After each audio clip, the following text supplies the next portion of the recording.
stared at my wife's yoga pants in the laundry basket. The rip in these yoga pants was located right at the crotch, but now, the crotch area had a tear, like something sharp had violently ripped it open. What caught my attention even more was the suspicious white stain along the edge of the tee. I leaned in closer and sniffed. A faint, fishy smell hit my nostril, making my stomach churn. "What are you looking at?" Cassandra's voice came from behind me. I instinctively shoved the yoga pants back into the basket and turned around, forcing a smile. "Nothing, just finished doing laundry," I said, trying to sound casual. "Oh," she barely responded, completely distracted. "I'm going to the gym tonight. You'll have to eat dinner alone." "By the way," I asked, trying to sound offhand, "how did your black yoga pants get ripped?" "Oh, that?" She kept scooping her yogurt. "I accidentally caught them on the equipment during my training session yesterday. So annoying." "Really?" I studied her profile. "It's torn pretty badly." "Yeah," she smiled slightly, "but it's fine. I've had them forever anyway. I'll just buy a new pair." I watched her walk into the bedroom to change. My chest felt heavy, like a stone was lodged inside. I walked back to the laundry basket and picked up the yoga pants again.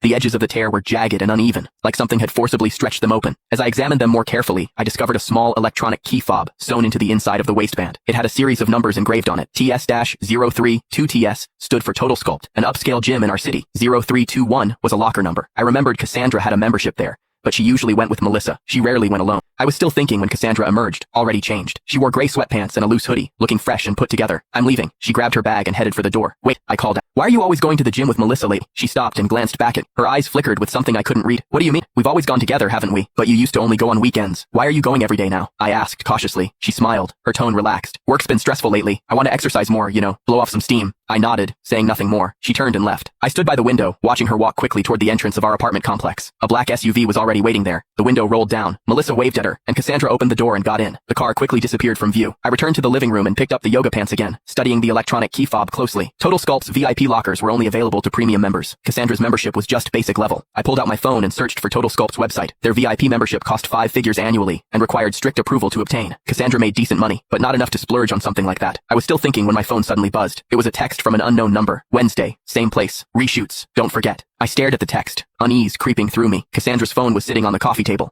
She'd forgotten to take it when she left. I hesitated, then picked it up and unlocked it. Her passcode had always been my birthday. That small detail gave me a sliver of comfort. I opened her text messages and found that she'd been in frequent contact with an unknown number over the past few days. The messages were mostly brief exchanges like, "See you Wednesday," and "Remember to bring clothes." I scrolled to the top and found the first text, sent about a month ago. "Wednesday 3 p.m, gym VIP area. Remember to wear those black yoga pants." My heart started racing. My hands trembled slightly. I kept scrolling and discovered they met every Wednesday, and each time, those black yoga pants were mentioned. The most recent text was from yesterday. "Great job today. Same time next week." I put the phone down. My chest felt like it was being crushed by a boulder. I could barely breathe. Cassandra went to the gym every Wednesday, and she always wore those black yoga pants. And today, those pants were mysteriously torn and stained with suspicious white residue. I picked up the yoga pants again and examined the tear. The fabric along the edges had been ripped apart, like something had forcibly stretched it open. Suddenly, an idea struck me. I grabbed my phone and searched yoga pants rip. The results made me freeze. Click the link in my bio to get the full story for free.